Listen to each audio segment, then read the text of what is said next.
You're listening to In Tune. It is very nearly 6:30, and I've got new guests in the studio. I'm delighted to welcome Alison Buchanan, who is the artistic director of Pegasus Opera, and the legend that is Odaline de la Martinez, Chachi, who I haven't seen for far too long. It's lovely to see you again. Well, thank you. And you are going to be conducting this wonderful double bill, which Pegasus Opera are putting on, of two works by Ethel Smyth, and we're also going to be talking about the Dark Lady of the Sonnets, Philip Hageman, as well. But welcome, first of all. And we're going to play a little bit of the Ethel Smyth. And Odaline, Chachi, you said that you would take the Ethel Smyth questions about Fête okay? Galante. Yes. Well, I mean, we have spoken about Ethel Smyth, you and I, before. She's My your baby. gal, isn't she? She's my baby. Yeah, it's true. Without you, we wouldn't have heard so much of her music, which is a wonderful thing. Thank you. So tell us a little bit about Fête Galante, though, just to introduce this music. How much time do I have? 30 seconds? Yeah, give us 30 seconds. It's a story within a story. The king and queen give a party in the garden, and they invite some actors. And then it gets complicated because the queen has a lover who happens to be dressed like one of the actors. And in the middle of that, it gets confused. And by the end, the actor loses his head or something. Oh my goodness, don't you just love an opera plot? I mean, That's like life. Exactly. Let's hear some of the music, and then I want to hear about the production. But this is the Lontano Ensemble, Chachi's ensemble, with the Overture Sarabande to Ethel Smyth's Fête Galante.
A very interesting, lovely neoclassical Ethel Smyth moment from the Fête Galante, the overture.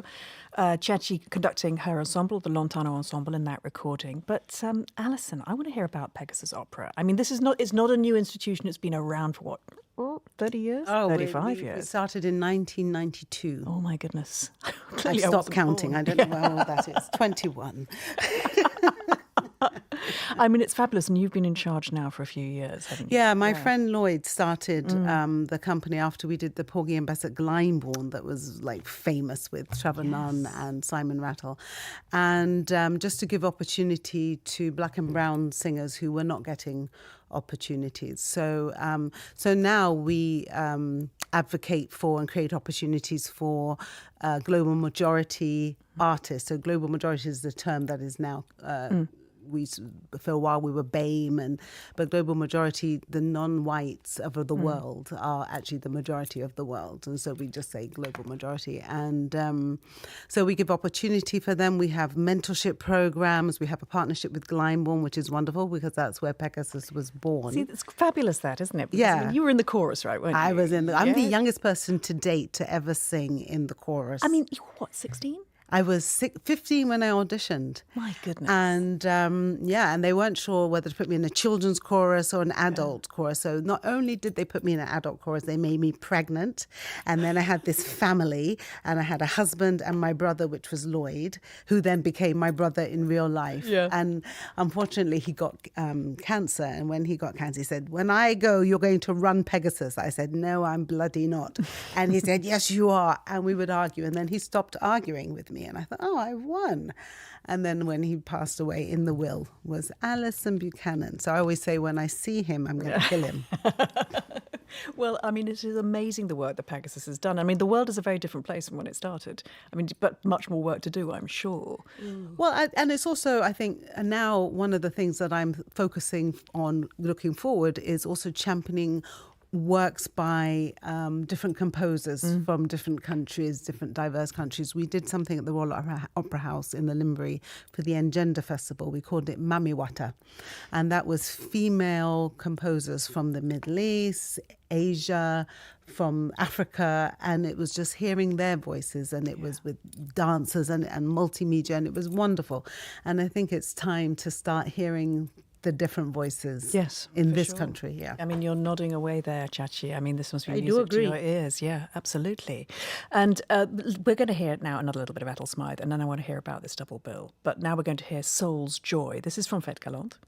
What's happened? Has the actor lost his head yet at this point? No. At the end. No, but this is a choir, and they're wonderful because by trying to do very much the neoclassical style, everything is short. There's a lot of word painting, and there's a faster speed. I think you'll like it. Let's hear it. Soul's joy, now I am gone, and you joy which cannot be, and you alone which cannot be, since I must leave myself with thee, and carry thee with me. Yet when unto our hearts denies each other's sight, and makes to us a constant night, makes to us a constant night, when others change to light. Oh, give way to no grief, give way to no grief, but let belief of mutual love is one to the vulgar proof. Our bodies not we move, our bodies not we move.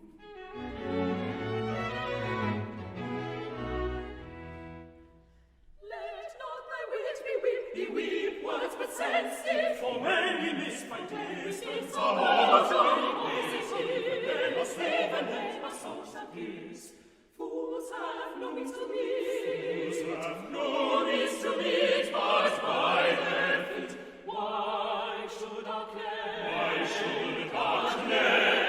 over our spirit so much sway, to triumphs in that way? Oh, give way to no grief, but let belief of mutual love is one, the vulgar proof. Our bodies not we move, our bodies not we move. Not we, our bodies not we. Another beautiful and unexpected moment from Ethel Smyth's Fête Galante. That was the madrigal Soul's Joy, beautifully sung in that recording, Chachi. That was gorgeous. Thank you. Listen, I need to ask you, Alison, about this double bill, because it's not just Ethel Smyth's Fête Galante, it's Philip Hageman's The Dark Lady of the Sonnets. Tell us more. Yeah, so the story of Dark... So both operas deal with royalty and sort of noble figures that are in disguise. And in this one, Queen Elizabeth is in her nightgown sleepwalking on her grounds, and she stumbles upon a man who is meeting his lover on the grounds. Is it Elizabeth I? Or yeah, right, yeah. And oh yes. Well, no. I was just wondering whether it was a 20th century piece. And then the man she stumbles upon is actually Shakespeare, who then seizes the opportunity to ask for, I envision a national theatre. And the Queen says, well, it might be 300 years yet before we get to that, which is actually what happened. Yeah. So he's sort of staking his claim. And so they both deal with in sort of mistaken identity. So it's really good. And Philip Hageman is a friend of mine. And he and his partner, Murray Rosenthal, I met at the Wexford Opera Festival. I was a sluttish cigarette maker smoking a cigarette in my little 1-minute scene, and obviously did well enough that they came upon me at the end and they're like, oh my God, who are you? And so that's about 20 plus years later, we're firm friends. And when Lloyd died, and Murray is a dentist in America, I was under his chair, and he's like, what are you going to do with Pegasus? I said, I don't know. He said, you should do Phil's works. And now 7 years later, we've gone through all of Phil's works, and it's given us an opportunity to grow, to fulfill our mission, which is to employ people where we didn't have money. Now we have money, and they've supported us, and so we've just sort of grown exponentially because of their help. And so it's really how fantastic to have a friend and patron like that. Yeah, I mean, that's just what you need, isn't it? It really is. And musically, Chachi, how do the two works kind of fit together? They're very different. Yeah. The Hegeman is tonal, definitely tonal, and it's got a simplicity that is very beautiful. The Fête Galante is also obviously tonal, 1922, but it's a little bit more complex because she changes tempos all the time, and she changes moods all the time, which is what's so wonderful about opera. And it's very entertaining. They both are. Yeah. But there's a mystery in The Dark Lady that finally comes clear. And in Fête Galante, well, you know what happens. There's a confusion of who's who. But I love the fact you were telling us as well, she wrote this, after the whole suffragette movement. But she's changed her style completely, didn't she? She did that a lot. Yeah. I mean, actually in 1912, she wrote Boatswain's Maid, which even begins with a March of the Women. Literally, the overture is a March of the Women. And by the time she gets to 1922, I think she's overcome a lot of prejudice and so on, and she's beginning to lose her hearing as well. So she decided to do, like was the thing of the time, to do the Stravinsky, the idea of the neoclassical, and she went back to the Baroque idea, and she emphasizes that much in her music. So I spent a lot of time, as I said earlier, word painting, taking liberties, and the kind of thing that you would do in Baroque. Yeah. So I hope that the audience that comes pays notice to that. Indeed. I'm sure they will. Well, we're going to hear another piece of Ethel Smyth now. Now, you'll have to tell me when she was writing this, what mood she was in at the time. This is the Serenade in D major. Okay, the Serenade is very early. Okay. Her overture for Antony and Cleopatra and her Serenade are her first two orchestral works. And it was done in England. And I remember the review by G.V. Shaw. You know what he ended up talking about? Her dress, how she looked, about her hair. He changed his mind later on because his wife was also a suffragette. And by the end of his life, he liked Ethel. Isn't it? To be a fly on the wall in those times, especially for Ethel Smyth's life as well, I think. Oh, gosh, what a fascinating woman. Well, listen, so nice to have you both here. We're going to hear some more of the music, but listen, thank you so much. Good luck with the double bill. Thank you so much. Pegasus, all power to you. And we'll see each other again, I'm sure, very soon. But let's hear some early Ethel Smyth this time. This is the BBC Philharmonic, conducted by Chachi, by Odaline de la Martinez. And this is the second movement.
The Serenade in D major there by Ethel Smyth. We heard the second movement, the scherzo, and that was the BBC Phil, conducted by Odaline de la Martinez, affectionately known by everyone as Chachi, who was my guest alongside the artistic director of Pegasus, Alison Buchanan. How delightful to talk to them both about this double bill, which is happening at the next weekend at the Royal College of Music in the Britain Theatre.